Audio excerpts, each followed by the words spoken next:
বন্ধুরা, আসসালামু আলাইকুম। সকলে কেমন আছো? আশা করি সকলে ভালো আছো। সকলের সুস্বাস্থ্য কামনা করছি। তোমাদের মাঝে দেখো, আমি একটা ভিজিটিং কার্ড নিয়ে আসলাম। এটা হলো, এর আগে আমি তোমাদেরকে একটা ভিজিটিং কার্ড দিয়েছিলাম। সেটা হলো normal cutting, one set print ছিল। আর আজকে যেটা নিয়ে আসছি এটা হলো তোমার ডাই কাটিং, করা রাউন্ড, কোনা রাউন্ড এবং দুই সাইডে প্রিন্ট হবে। এখন আমি তোমাদেরকে দেখাবো যে কিভাবে খুব সহজে back to back cut setting করতে পারো। এটা তোমাদেরকে এখন দেখাবো। তো বন্ধুরা, চলো আমরা কথা না বাড়িয়ে সেটিংয়ে চলে যাই। তো সেটিংয়ে যাওয়ার পূর্বে এখানে আমাদের সামান্য একটু কাজ আছে, যেহেতু এটা কোম্পানি ডিজাইনটা করে দিয়েছে। তো আমাদের এখানে সামান্য একটু কাজ আছে। আমরা সেটিংয়ে করার আগে, ডামি করার আগে আমরা এই কাজটা করে নেব, ঠিক আছে? তা কি কাজটা করে নেব দেখো। আমরা এখানে এটা রাউন্ড কাটিং, এটা যদি আমরা নর্মালি বাড়ায় দিতে চাই তাহলে হলো এখানে তেরা বেঁকা হবে। এর জন্য আমরা এটাকে আগে বাড়তি করে নিব। কিভাবে বাড়তি করে নেব দেখো। আমরা যেটাতে মাস্ক করছি, যেমন এটাতে আমরা মাস্ক করে রাখছি, দেখো এই যে মাস্ক করে রাখছি। এটাকে আমরা অফসেট পাথ করব। দেখো এই যে অবজেক্টে গিয়া পাতে যায়া অফসেট পাথ, এটাকে আমরা মাইনাস না করে এটাকে আমরা প্লাস করব। যেমন প্লাস, আমরা সেটিংটাতে কত মিলি গ্যাপ দিতে চাচ্ছি এটা হলো এখান থেকে আমরা সিদ্ধান্ত নিব। যেমন আমরা 2 মিলি গ্যাপ দিব, ঠিক আছে? তাহলে আমরা +2 mm, এটা আমরা প্লাস করে নিব। নেওয়ার পরে দেখো 2 mm করে এটা বাড়তি হয়ে গেল, ঠিক আছে? তো আমরা এটাকে কন্ট্রোল কাট পেস্ট করতেছি। কাট পেস্ট করার পরে দেখো আমাদের এই যে বাড়তি অংশটুকু, যেটা আমরা বাড়তি, এটা আমরা আবারও এটাকে মাস্ক করে দেব। এই যে বাড়তিটা থেকে আমরা এটা মাস্ক করে দিলাম, ঠিক আছে?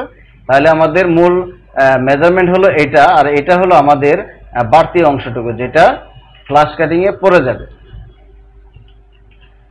তো দেখো এখন আমরা মূল সেটিং এ চলে যাচ্ছি। আমরা যেহেতু একটা কাট, আমরা বেশি বড় করবো না সেটিং, তোমাদের জাস্ট বোঝানোর জন্য ব্যাক টু ব্যাক সেটিং কিভাবে দিতে হয় এটা শুধু বোঝানোর জন্য আমি ছোট একটা সেটিং করতেছি। তা বন্ধুরা, আমাদের কাটের সাইজটা হলো 3.4 আর এদিকে আছে 2.1। বরাবরই আমরা এটাতে দামি করব ডাই মার্ক যেটা, এটাকে আমরা এভাবে ধরে কিবোর্ডে এন্টার চাপ দেব। এন্টার চাপ দেওয়ার পরে মুভ অপশনটা চলে আসবে। এখানে আমরা 3.4 কাটের সাইজটা নিয়েছি, ঠিক আছে? এটা হলো ইঞ্চি, তারপরে হলো এখানে আমরা ইঞ্চি চিহ্নটা দিব। দেওয়ার পরে আমরা কত মিলি গ্যাপ দিব, ঠিক আছে? আমরা এখানে 4 মিলি গ্যাপ দেব। এই কাটটার 2 mm এবং ব্যাক সাইডটার 2 mm, ঠিক আছে? তাহলে আমরা এখানে +4 mm অ্যাড করে নিব, ঠিক আছে? +4 mm অ্যাড করে নিলাম। আর ভার্টিক্যাল যেটা আছে এটাকে আমরা 0 করে দিলাম। দেওয়ার পর আমরা এটাকে কপি করে দিলাম। তো কপি 1টা 2টা 3টা আমি নিতেছি বেশি করে, তারপর দেখি কি হয়, তারপর না হলে ফালাই দেবো, ঠিক আছে? আগে প্রথম বেশি করে নেবে, তারপর তোমার যেদিকে সুবিধা তুমি ওইদিকে সুবিধা মতো তোমার সাইজগুলো নিয়ে নেবে। আর নিচের দিকে হাইটের দিকে আমার আছে 2.1 ইঞ্চি। তাহলে আমরা আবারও এন্টার দিয়ে এটাকে মুভ অপশন নিয়ে আসলাম। হরিজন্টাল যেটা আছে এটাকে আমরা 0 করে দিব। এখানে আমরা 2.1 ইঞ্চি দিব সেম বরাবর, আবার +4 mm এটা দিয়ে দিব। দেওয়ার পর দেখো আমরা এখানে আরো 4টা নিয়ে নিলাম, ঠিক আছে? বা 5টা 6টা নিলাম। একটা জিনিস সবসময় মাথায় রাখবে, যখন ব্যাক টু ব্যাক প্রিন্ট হবে তখন তোমার যেদিকেই নেও তোমার জোড়া জোড়া থাকতে হবে। যদি ফ্রন্ট 2টা দাও তাহলে ব্যাক 2টা দিতে হবে, যদি ফ্রন্ট 1টা দাও ব্যাক 1টা দিতে হবে, যদি ফ্রন্ট 3টা দাও তাহলে ব্যাক 3টা দিতে হবে, ঠিক আছে? তাহলে আমি এদিকেও জোড়া জোড়া রাখলাম, ওইদিকেও জোড়া জোড়া রাখলাম। এখন আমার কাজটা হলো, আমার কাগজে যেদিকে মিলে আমি কোন দিকে আমার কাজটা করলে সুবিধা হবে। যেমন আমি এদিকে যদি ধরি, এদিকে 6টা, এখানে 6টা, এখানে 6টা যদি ধরি, মানে 3টা 3টা 3টা 3টা, আমি যদি 3টা ফ্রন্ট ধরি আর 3টা ব্যাক ধরি তাহলে আমার 6টাতে আমার সাইজ চলে আসতেছে 14 প্লাস হয়ে যাচ্ছে। তাহলে 14 প্লাস যদি হয়ে যায়, আমাদের কার্ডের সাইজটা একটু বড়, এই জন্য কাগজের সাইজের বাইরে চলে যাচ্ছে। আর বাইরে চলে যদি যায় তাহলে এটা হলো এটা ওয়েস্টেজ হয়ে গেল, মানে কাগজে ওয়েস্টেজ হয়ে গেল, এটাতে তোমার কাঠ কম বেরোবে। তাহলে আমরা কি করব, এদিকে এদিকে বাদ আমরা এখন দেখবো এদিকে কতটুকু হয়। এদিকে আমরা যদি দুইটা ফোন ধরি, দুইটা ব্যাগ ধরি, তাহলে হলো এই 8টা, এই 8টা যদি ধরি তাহলে আমার এদিকে আস্তে আস্তে 8.87 মানে 9, আর এদিকে হইতেছে 7, ঠিক আছে, এদিকে হচ্ছে 7, তার মানে তারপরে ওয়েস্টেজ যদি অল্প কাঠ হয়, অল্প মাল হয়, তাহলে ওয়েস্টেজ দেওয়া কোনো ব্যাপার না, ওয়েস্টেজ দিয়ে কাজ করা যায়, ঠিক আছে। আর যদি বেশি হয়, পরিমাণ বেশি হয়, তাহলে ওয়েস্টেজ দিলে এটা গায়ে লেগে যাবে, কাঠের কস্টিংটা বেড়ে যাবে। তাই আমরা একটু চেষ্টা করব খরচ কম করে করার জন্য। তা আমরা যদি এই পর্যন্ত ধরি, এই পর্যন্ত আমরা কয়টা ধরছি, যে 3টা ফোন ধরি আর 3টা ব্যাগ যদি ধরি, তাহলে দেখো এদিকে আমার সাইজটা আসতেছে 13.38, তার মানে 14-র নিচে আছে। তাহলে আমার এদিকে আমার যদি 28-এর দিকে যদি আমি ধরি, তাহলে আমার 2 ভাগ করলে 14 পাই। 14 পাইলে আমার যদি 14-র কম আছে, তাহলে আমার সুন্দর মতন কাজটা হয়ে যায়, চলে। আর এদিকে আছে আমার হলো 7, মানে 6.95, মানে 7ই আছে। আমি 7-এর সাথে আরো তোমার হাফ ইঞ্চি অ্যাড করে নিব, ঠিক আছে, সাথে সাথে হাফ ইঞ্চি অ্যাড করে নিব। এটা হলো হাফ ইঞ্চিটা হলো গ্রিপার, মেশিনের গ্রিপার। তাহলে তুমি সাথে সাথে যদি হাফ ইঞ্চি অ্যাড করে নাও, তাহলে 2.5, 7.5 হচ্ছে। 7.5 হলে তাহলে আমাদের এদিকে হিসাবটা হলো 22-এর দিকে। তাহলে 22 ভাগ হলো 3টা যদি করি, তাহলে আমরা 7.3 পাচ্ছি। আমাদের কাগজ যেতেছে 7.5, তার মানে এদিকে একটু ওয়েস্টেজ আছে।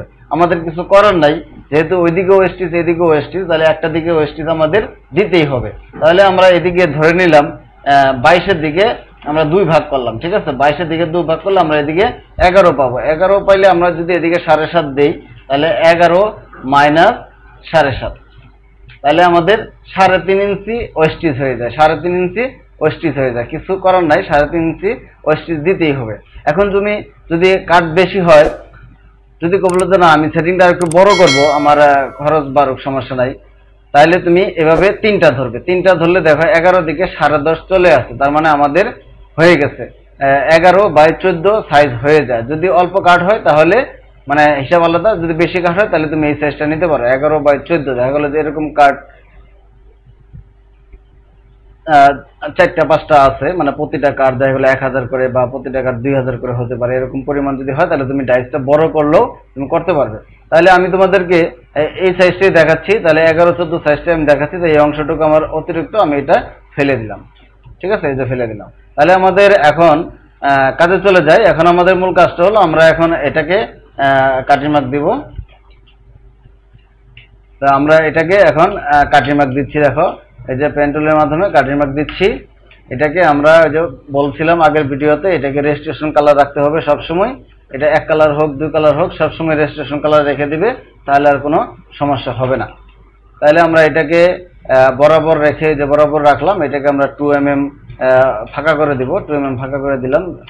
আর এদিকে আমার কাঠের সাইজ আছে 3.4, তাহলে আমি 3.4 নিলাম, সরি 3.4, হ্যাঁ 3.4, তাহলে আমি এদিকে 3.4 নিলাম। এখন আমরা এখানে দেখো, এখানে আমরা গ্যাপ দিয়েছিলাম কত মনে আছে? এখানে আমরা গ্যাপ দিয়েছিলাম হলো 4 mm। তাহলে আমরা এটাকেও ধরলাম, এভাবে ধরলাম, ধরে আবারও এন্টার দিয়ে ওই সাইজের সাথে 4.3 ইঞ্চি এর সাইজের সাথে আমরা 4 mm যোগ করে দিলাম।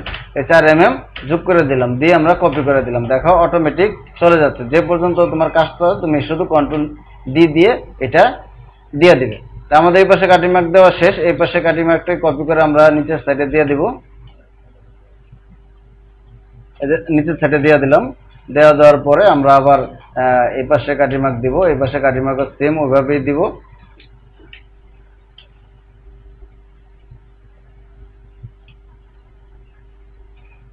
এই যে আমাদের এদিকে কাঠের সাইজটা আছে কত, যদি মনে না থাকে আমরা দেখে নিতে পারি। এই যে 2.1 আছে, তাহলে হলো এন্টার 0 2.1 ইঞ্চি, আর গ্যাপ দিয়েছি হলো 2 mm 2 mm 4 mm, এই যে প্লাস 4 mm করে দিলাম, দিয়ে কপি করে দিলাম। সরি, আগে 2.1 দিতে হবে, দেওয়ার পর এটাকে ধরে তারপর হলো আমরা এখানে প্লাস করে দিব 4 mm, ঠিক আছে, এই 4 mm প্লাস করে দিলাম। এখন কন্ট্রোল ডি দিব, শুধু এখন কন্ট্রোল ডি দিচ্ছি, আর সাইজ মতনে চলে আসতো। অনেকে একটা একটা করে কাঠি মার্ক ধরে ধরে দেয়, একটা একটা করে কাঠি মার্ক ধরে ধরে দিলে অনেক সময় মেজারমেন্টগুলো একটু এদিক সেদিক হয়, এলোমেলো হয়। মানে ওইটা যে ভুল তা না, ওইটা হলো ম্যানুয়ালি দেয়। আর আমি যেভাবে দিলাম এইভাবে দিলে হলো তোমার একদম 100% থাকবে, কোনো 19-20 হওয়ার কোনো সুযোগ নেই। তো আমরা এটাকে গ্রুপ করে দিলাম Ctrl G দিয়ে। এখন আমরা জিপি মার্ক দিব। তো আমরা জিপি মার্ক আমাদের সেভ করা আছে, আমরা জিপি মার্ক এখান থেকে কপি করে নিয়ে আসলাম। এখানে আমাদের জিপি মার্ক যেদিকে কম থাকবে, মানে এটা হলো আমার এদিকে হলো এদিকে হলো 11 আর এদিকে হলো আমার 14। 14 দিকে গিরিপার দেওয়া যাবে না, যেদিকে কম আছে এদিকে দিতে হবে। যেমন 11 দিকে আমি গিরিপারটা দিব, ঠিক আছে। এটাকে পেস্ট করে দিলাম। হ্যাঁ, দেওয়ার পর আমরা এটাকে মিডল পয়েন্টে রাখবো। মিডল পয়েন্টে রাখার জন্য এই সাইজটাকে কাজটাকে আমরা ধরে এই কাজটাতে মিডলে রেখে আমরা এখানে মিডল পয়েন্টের এটা কপি করে আমরা এটাকে ধরে আবার এখানে ওই সাইজটা পেস্ট করে দিব। তাহলে আমাদের মিডল হয়ে যাবে। তাহলে আমি বরাবর যেটা দেই, এখানে একটা মিডল বরাবর একটা দাগ দেয়া দিই, যাতে অ্যাঙ্গেল না হয় আউটপুট থেকে প্লেট করার জন্য। হ্যাঁ, মিডল বরাবর একটা দাগ দিয়ে দিলাম। তারপর আমরা রেজিস্ট্রেশন মার্কটা আমরা ডানে বামে দিয়ে দেবো, উপর নিচে একটা রেজিস্ট্রেশন মার্ক দিয়ে দিব।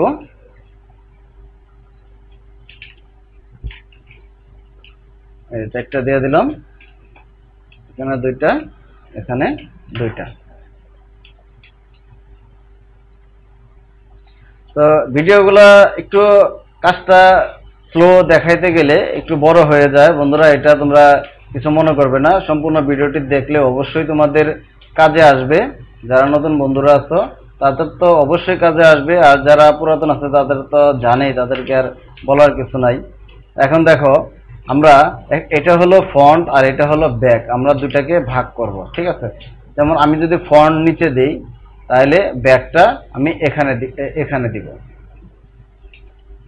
দেখো, এটা হলো ফন্ট আর এটা হলো ব্যাক। অথবা আমি যদি ফন্টটা উপরে দিই আর ব্যাকটা যদি নিচে দিই, কোনো অসুবিধা নেই, একই হিসাব, যেভাবে তুমি দাও। তো এখন আমাদের এটাও মাথা উপরের দিকে আছে, এটার মাথা উপর দিকে আছে, এরকম থাকলে ব্যাক টু ব্যাক কখনো মিলবে না, ঠিক আছে। এভাবে থাকলে কখনো ব্যাক টু ব্যাক মিলবে না। আমরা এটাতে তো সেটিং দিয়েছি 1 গিরিবারে ব্যাক টু ব্যাক, তাহলে আমাদের এটা 1 গিরিবারে ব্যাক টু ব্যাক দিলে আমাদেরকে যে কোনো একটা ঘুরিয়ে দিতে হবে। অথবা এটা 180 ডিগ্রি ঘুরিয়ে দিতে হবে, অথবা এটা 180 ডিগ্রি ঘুরিয়ে দিতে হবে। এখন যেটা সুবিধা, যেমন আমি এটাই ঘুরিয়ে দিলাম, ঠিক আছে। এটা আমি 180 ডিগ্রি এটাকে আমি রোটেট করে দিলাম, এই যে রোটেট করে দিলাম। এখন দেখো, ব্যাপারটা হলো কি, যখন আমি ব্যাক টু ব্যাক ছাপবো তখন এই অংশটুকু ছোট করে দেখাই, এই অংশটুকু ছাপার এই অংশটুকু পুরোটা ছাপার পরে আবার এটাকে আমি এদিকে ঘুরিয়ে দিব, এদিকে ঘুরিয়ে দিলে আবার পরবর্তী অংশটুকু ব্যাকটুকু তোমার ওই উপরের দিকে চলে যাবে। তাহলে এইভাবে ব্যাক টু ব্যাকটা ছাপা হয়। এখন এটার পিছন সাইড আর এটার পিছন সাইড মানে নিচের সাইড যদি একদিকে থাকে তাহলে ব্যাক টু ব্যাক অটোমেটিক মিলে যাবে। পজিশন যদি ঠিক থাকে অটোমেটিক মিলে যাবে। আমরা এই যে বসাইলাম, 2 mm করে ফাঁকা দিয়েছিলাম, 2 mm করে হলো উঠাই দিলাম। এখন আমাদের এই যে ডায়ের সাথে গাইডলাইনটার সাথে এটা হলো আমার মেজারমেন্ট, এটা আমার মিশে গেল, ঠিক আছে। তো এখন আমরা কি করব, এখন হলো সাইজটাকে আমরা কপি করে দিব। মানে যেহেতু একটাই কাট, আমরা এই কাটিং মার্ক থেকে এই যে বাতি 4 mm দিয়েছি এটা সহ ধরবো, ধরে এখান থেকে এই সাইজটা কপি করে নেব। কপি করে এখন আমরা এটা নিচের দিকে আপ করে দেবো, বাড়িয়ে দিব। তাই আমরা উপরে 0 রাখবো, এটাকে এখানে পেস্ট করে দিয়ে নিচের দিকে এটা দিয়ে দিলাম, ঠিক আছে। 3টা দিয়ে দিলাম। আবার এটার সময় এটাকে হলো মাইনাস, তারপর মাইনাস দিয়ে তারপর ওই সাইজটা কপি করে দিয়ে উপর দিকে চলে যাবে, মানে মাইনাস হলে উপর দিকে চলে যাবে। এখন গেল এদিকে, এখন আমরা এদিকে চলে যাব। এদিকে আবার কি করব, এই কাটিং মার্ক থেকে এই কাটিং মার্কের যে বাড়তি যেটা দিয়েছি এটা ধরবো, এটার সাইজটা এখান থেকে কপি করে নেব। দেখো, কপি করে নিলাম। নেওয়ার পরে এটাকে আবার হাইটটা আনহাইট করলাম, আনহাইট করার পরে আবার এন্টার দিয়ে এই পাশে এটা পেস্ট করে দিয়ে এই যে এভাবে দিয়ে দিলাম, এই যে Ctrl D দিয়ে দিলাম। আমাদের সেটিং কিন্তু হয়ে গেছে, আমাদের ফাইনালি সেটিং হয়ে গেছে। তো এটা হলো আমরা আলাদা করে রাখলাম, এটা হলো ডাই মার্ক, এটা দিয়ে আমরা পজিটিভের মাধ্যমে ডাই বানাইতে হবে, আর এটা আমরা সরাসরি আউটপুটে ছেড়ে দিতে পারবো। তাহলে বন্ধুরা, আমাদের কাজটা কেমন লেগেছে। আমার কাজটা যদি ভালো লাগে অবশ্যই আমার ভিডিওতে সকলে একটা লাইক করবে, একটা কমেন্টস করবে। আর তোমাদের যদি আরো নতুন কিছু জানার ইচ্ছা থাকে, আগ্রহ থাকে, অবশ্যই কমেন্টসের মাধ্যমে জানাবে। আমি তোমাদেরকে সুন্দর করে বুঝিয়ে দেওয়ার চেষ্টা করব। যদি আমার ভিডিওতে কোনো জায়গা ভুলভ্রান্তি থাকে সকলে আমাকে ক্ষমা করে দিবেন, কারণ আমিও একদম 100% কাজ জানি এরকম না। আমিও শিখতেছি আপনাদের মতোই, তোমাদের মতো। যারা আমার ভিডিওটি দেখছেন অসংখ্য ধন্যবাদ সকলকে।